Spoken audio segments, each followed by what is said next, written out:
Hello, Internet! Today we are going to look at a very okay sequel to a very good first movie. It does its job as a sequel. It builds on what the first one started. It tells its own story. It adds a few new things, but still remembers the things you liked about the first movie. So, in short, it has some good, some bad, and some lingering questions. Today we take a look at The Mummy Returns from 2001. Haku Machete! Who are these people fighting? Why are they fighting? Who cares? Look, it's The Rock! First character of the movie, the Scorpion King, played by Dwayne The Rock Johnson.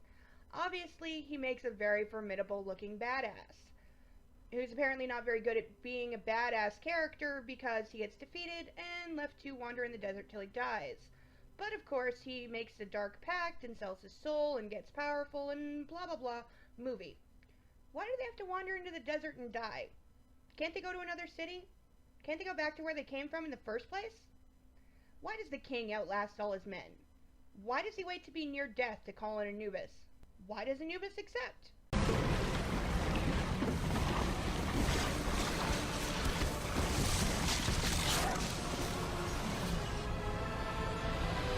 Where's the good CGI from the first movie? Why does Anubis have an army? Why does an ancient god care about who's in control of immortal Earth? You could argue that he doesn't, since he does kill the king without actually letting him rule, and then the army disappears after presumably killing all of the Scorpion King's declared enemies, but then what was the point of any of it? Or is Anubis just fucking with the Scorpion King? We move to 1933 and we see the return of Brendan Fraser as Rick O'Connell and Rachel Weisz as Evie, now Mrs. O'Connell. And we meet their son, Alex, who is 8 according to this movie. Someone has either messed up what year this movie takes place in or Alex's age, since he cannot be 8 in this movie unless he was already 1 at the time of the first movie. The first movie is set in 1926. This movie is set in 1933. That is a difference of only 7 years, movie, meaning that our young, innocent, book-shy Evelyn had a 1-year-old in the first movie? Somebody want to explain this? How does Alex sneak up silently on Rick, and how is he suddenly the same height as his father when in the next shot he's obviously much shorter? Down here, Alex. But I saw your tattoo! You saw what? On a wall by the entrance, there's a cartouche just like it! With the pyramids, and the eye, and the 2 kings, and everything! He did not have that tattoo in the last movie. What is this place they're breaking into? What is this dream? Why does Evie suddenly have dream powers? Are we supposed to believe those scorpions have been living in there for 3,000 years? Knock, knock. Anybody home? Who are these fools, and how do they know that Rick, Evie, or Treasure is here? Why are Rick and Evie alone? Why isn't this place guarded? Why does Evie suddenly have memory time travel powers? There were any number of things in the last movie that would have triggered the same memories. A 3,000-year-old door lock just opens right up. I don't think so, movie. And why does Alex start shooting rocks at the bad guys? Why doesn't he slip away and go get his dad? Or go get help? Or just not antagonize the obviously dangerous bad guys when you are a tiny 8-year-old that's all alone? That's the emblem of the Scorpion King. He's supposed to be pure myth. Why is Evie surprised to find the Scorpion King symbol because she heard it was a myth? Hamunaptra was a myth. The Curse of the Mummy was a myth. After the events of the first movie, she has no right to be surprised at anything or think that anything is just a myth. And after everything in the last movie, Evie permanently loses her royal smart person status by casually opening a cursed chest that she was led to by visions. Alex isn't looking much smarter. Why is he still shooting rocks at the bad guys? Why is the key to opening the chest hanging around one of the guards' necks right next to the chest? Yeah, the movie goes full Indiana Jones with the pressurized chest and the flood. Why does Alex try and stop multi-ton stone pillars from falling? As if he could actually do anything. Why does the flooding just stop?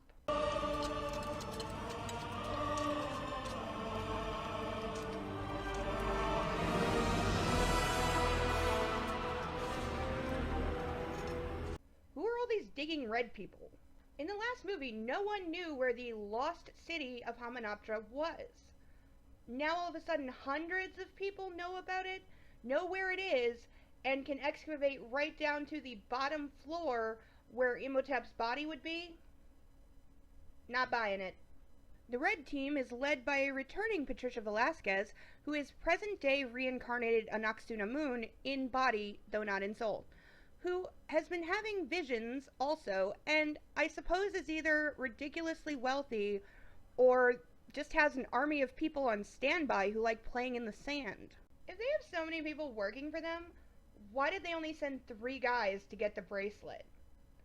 How are the Scarabs alive right now? And no, I'm not letting up on that. Imhotep is dead at the moment, inert. He should have no power. What is powering these Scarabs? Why do they have any desire to attack anybody? Why is Imhotep encased in amber? How do they know that's Imhotep and not some random mummy? How do the failed thieves know where the bracelet is going? There he is, Oded Fehr returning as Ardith. But what is he doing there? And again, where are the Magi to stop these people? I think the bracelet is some sort of guide to the lost oasis of Am-Shir. How does she know any of that? And don't tell me vision powers. Evie knows all because the script says she does. She says it's just an oasis. Yeah, just a lost, thought to be mythical oasis linked to a warrior king and the god of death. That's just an oasis. Why does the Scorpion King awaken at all? As we learn throughout the movie, there are many, many complicated things that have to happen to result in him waking up and being summoned. Has all this happened before? Who stopped him last time? Why is there a pyramid of gold? Why does an oasis need that? Why would a god of death bother to create that?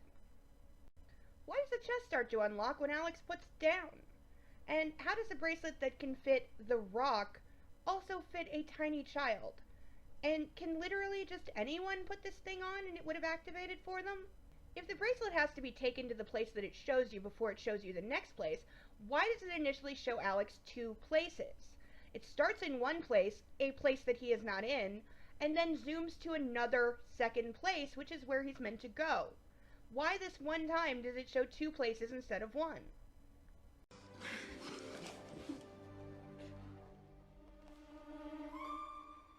Those knickers are not mine. Why does Jonathan have some random girl's panties hanging around the house when he's out and about to bring home another girl? And welcome back to John Hannah as Jonathan. We missed you. Why do they think Jonathan is Rick? How do they know where Rick and Evie live, but not what they look like? Why didn't they just search the place when no one was home? How can she control a snake like that? How can Rick control a snake like that? I call bullshit. Why didn't Ardith bring some other Magi with him to even the odds? What is he even doing here if he doesn't know what's in the chest? Ah! Why do they take Evie? And there is no way Rick doesn't know who the guy in the photo is if that guy is the curator of the British Museum. He says Alex hangs out there all the time.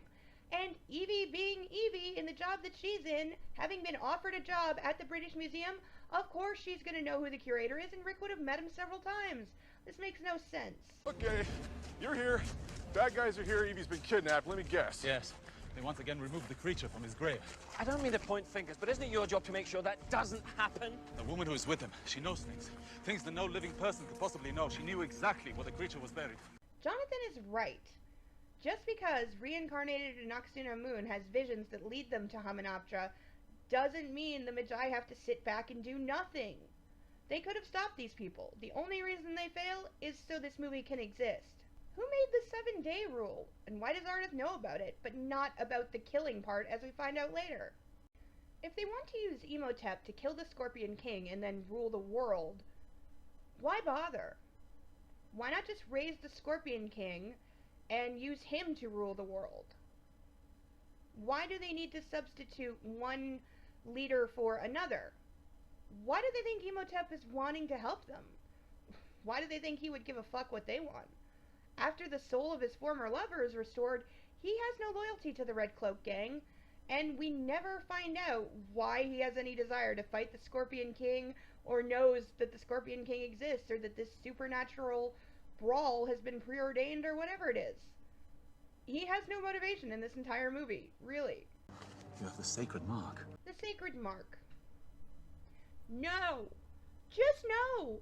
Ardeth would for sure have noticed that in the last movie if it was there. And yes, you could say Rick got it in the 7 years between movies, except Rick himself says this. Well, that? No, I got slapped on me when I was in an orphanage in Cairo. So no, he didn't. It's just lazy. It's just really blatantly, obviously lazy. Shame. Why this elaborate ritual to raise Imhotep? Last time it was so simple it could be done by accident. And why does the spell suddenly wake all mummies nearby instead of just Imhotep? And why do they reanimate before he does? And why does he reanimate and then regenerate to like halfway through the first movie level? Why? How does Imhotep know anything about the Scorpion King? Seriously, who wrote the book of this long before that both sides have apparently read and agreed to come back to life to brawl over? Where does this come from? Why does he go along with it? Why does Imhotep suddenly care about taking over the world? That was never his goal. In the first movie, all he wanted to do was be able to make out with his girlfriend. How did this woman discover that she is the reincarnation of Anck-su-namun from 3,000 years ago? And why is she so willing to give up her current day body to a past soul? Why did they wait until after they had raised Imhotep to look in the chest and see if they actually had the thing they desperately need? Okay, pause it.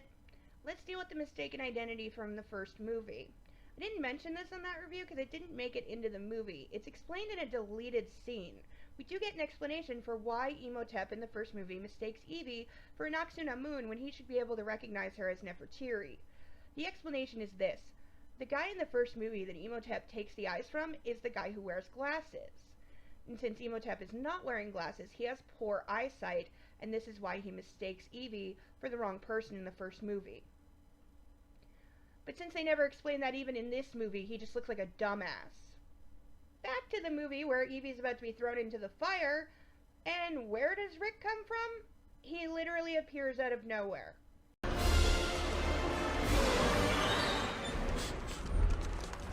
What's the matter with my car? Well, I was forced to find an alternative means of transportation. A double-decker bus! Why did Jonathan and Alex get out of the car and then lock the car? There are no automatic locks in 1933. Why is there a jar full of mummy dust just sitting in a crate? And again, the mummies have tongues when they should not. Movie. And you know that. Where did Jonathan get a double-decker bus? Were the keys just sitting in it with no driver and no passengers and the doors wide open? We already know we're in London, movie. You really didn't have to do this. They have a long and deadly car chase through one of the most populated cities in the world, and not only are there no other cars on the road, they attract zero police attention. Again, why does Rick think shooting the mummies will do any good? He should know better. And if the guard mummy wants to kill Rick, why does it just throw him around for a little while? And again, how can Imhotep control the Pharaoh's guards? These guys are ancestors to the Magi, who were sworn to stop Imhotep. They should not serve him even in the afterlife. Shooting a mummy doesn't do any good, but punching it, that works. Where do the bad guys who take Alex come from? And why does Rick jump out of the bus and run after them on foot instead of, I don't know, driving the bus after them?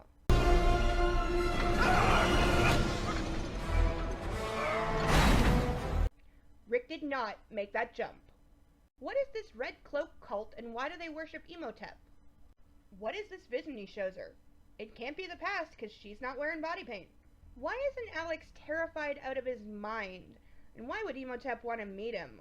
Where did these guys find the chest from the first movie? And how is the curse protecting it suddenly reset?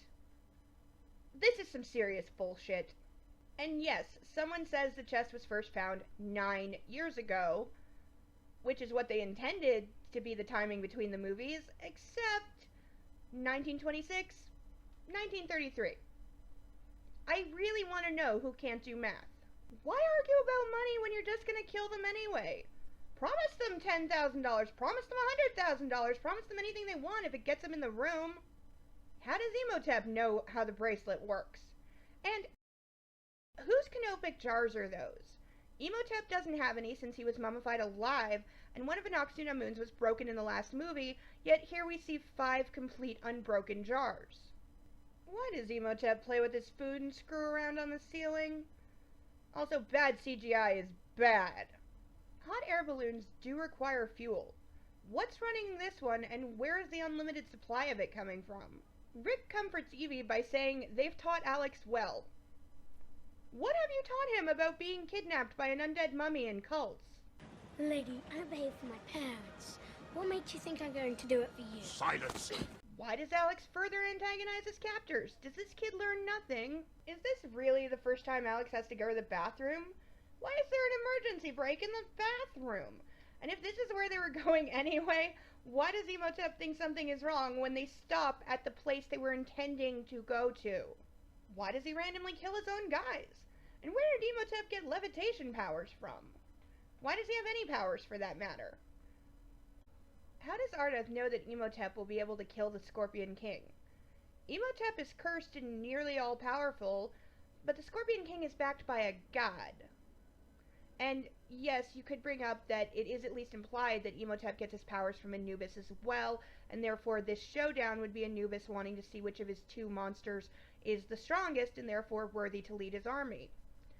And that would have been a good thing to conclude in this movie, but they didn't.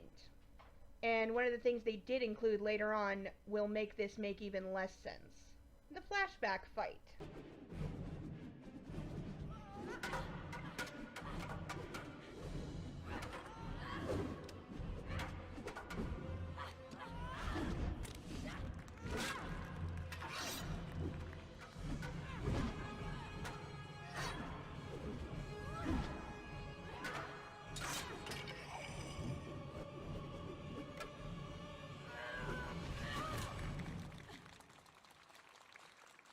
Why does Imhotep's remembrance spell work on Evie too?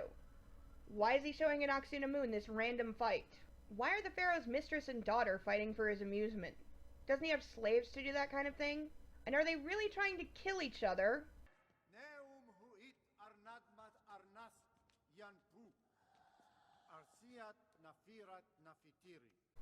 Okay, pause it. Let's deal with one little thing. Nefertiti. He clearly calls her Nefertiti. The subtitles back this up. And later in the movie, Nefertiti. Again, Nefertiti. So why have I been calling the character Nefertiri? Because of this. Direct from IMDb. Rachel Weisz's character, Nefertiri, was originally called Nefertiti, but producers felt that people would make boob jokes about the name, so it was changed to that of another Egyptian queen. Though apparently this decision was made after the entire movie had been filmed, edited, and subtitled. So yeah, somebody is really immature. Why does Seti I have the bracelet of Anubis at all? And how does he expect Nefertiri to be able to protect it? Also, he calls Anck-su-namun his future wife.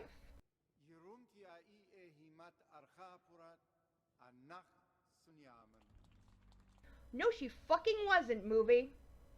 She was his mistress, or more accurately, his concubine, his sex slave. That's why she hated him and literally stabbed him in the back in the first movie. Sorry, movie, you don't get to have your naked concubine and your family morals too. Why are the secret lovers meeting on a giant balcony with the curtains wide open? She is not holding a knife behind her back in this shot. And yet she definitely had it in the first movie. They couldn't have fixed that? Nobody watched the first movie? Why are all the Pharaoh's guards so far away? Why can he now restore her soul from Karnak? Didn't he have to take her to Hamunaptra? Didn't he need a human sacrifice? Why is there a pool of dead souls here too? Did they just have those all over Egypt? Right. She's a reincarnated princess and I'm a warrior for God. And your son leads the way to Hamsher. 3 sides of the pyramid. Sorry, Ardeth. Pyramids have 4 sides. Why are Imhotep and co just hanging around like they aren't on a deadline? Do I even have to question the sandcastle building? And why is the bad guy train completely empty and unguarded when Rick and gang get there? How did no one see Alex making these detailed sandcastles or leaving pieces of his clothing for Rick and Evie to find? And since the bad guys have abandoned their train and switched to camels, how are they still faster than an airship?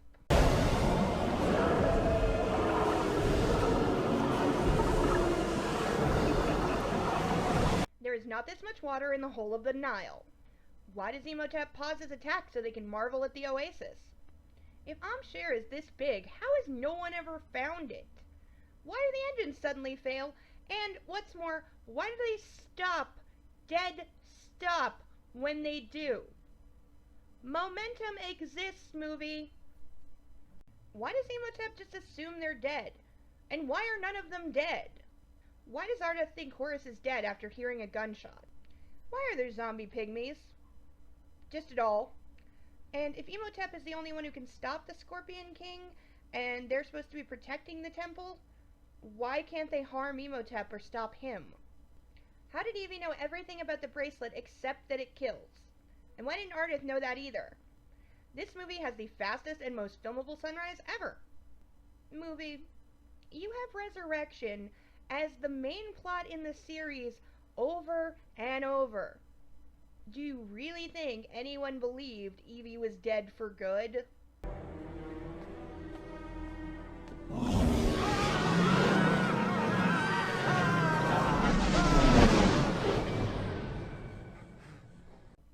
Why do the gods insist Imhotep fight as a mortal?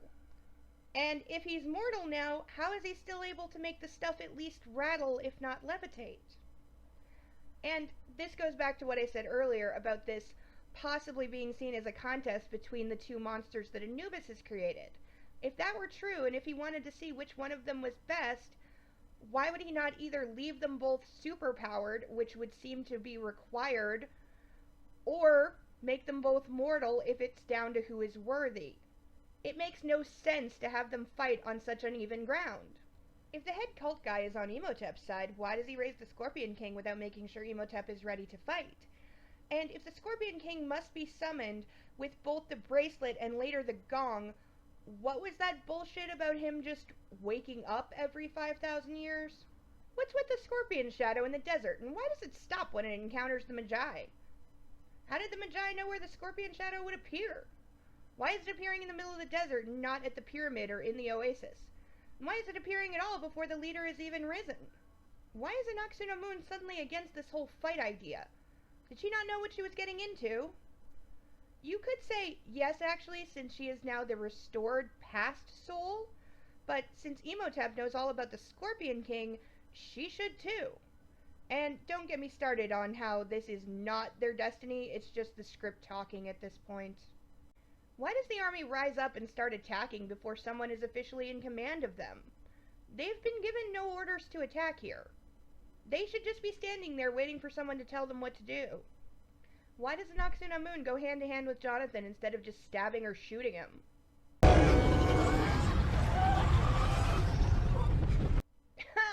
What the actual fuck?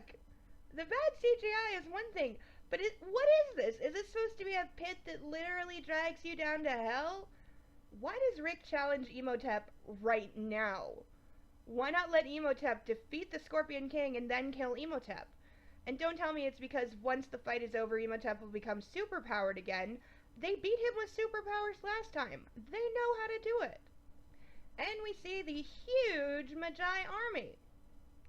Where were any of them to stop the excavation and thus this entire movie from happening? Was everyone on vacation that day? And this is where the Magi are stupid. The army, if it has no leader, will return to the sand. So rather than fighting an unstoppable army made out of sand that can just keep growing new army members as long as they want, why are the Magi not focused on killing the two supernatural beings who are the only ones who could lead this army and thereby putting the whole thing down? How is Jonathan able to hold his own against a trained fighter like Anck-su-namun?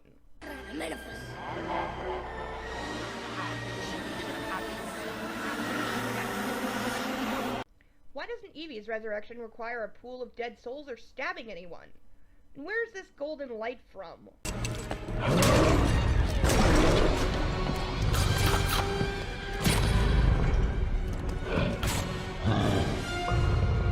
You spent how much money on that effect?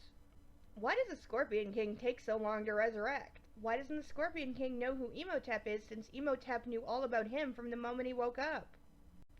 Why does the Scorpion King stop his attack on Rick to go after the head cult guy?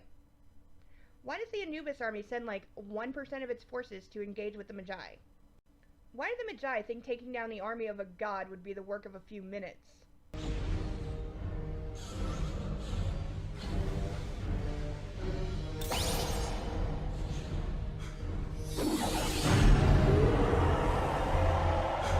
Okay, now I'm a believer. This is so lazy I can't even make fun of it.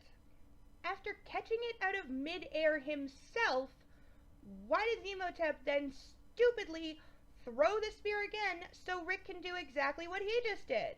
You should have seen that coming, dude. You deserve to lose. Rick is being held up by what in this shot? How did Imhotep wind up hanging from the ledge of the Hell Pit? I don't mind that Anck-su-namun Moon bails on Imhotep. In fact, I like it a lot. I think it's a great move for the character, which is why I'm so very sad they immediately kill her off. Come on, movie. Have her do something cool and unexpected, and then she must immediately die. This is lame. Why does the death of the Scorpion King make the Oasis suddenly disappear? It was clearly there when he was dead. And that's the end of the movie, but not the end of this review. We'll start off with some good things. The comedy in the movie largely works. The cast is well acted, and they play well off of each other. The action scenes are good, if a bit drawn out in places. The music does its job well, but I didn't find the costuming to be as good as it was with the first movie, and the story certainly needed work. It's got a lot of plot holes, and it doesn't make any real sense. There were a few too many new because of new things that weren't in the first movie and weren't really supported or needed in this movie.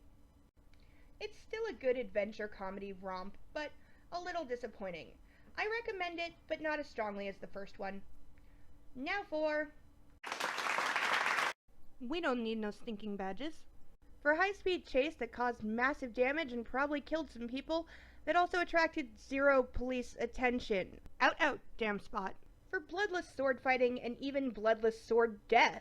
Scientific facepalm.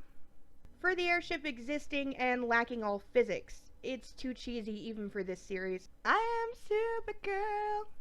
For both Evie and Anck-su-namun Moon, both kick-ass fighters, smart, and capable of the one thing I most admire in this series, being strong, independent women, though I did almost rescind Anck-su-namun Moon's for the stupid way in which she dies. You broke the mold! For Anck-su-namun Moon running off and leaving her man to die. Stupid, smart person! Once again for Evie, for following visions to find a chest that she then opens with no second thoughts at all, cause what could possibly go wrong? So that is The Mummy Returns from 2001. I am Insane Lane. Bye bye.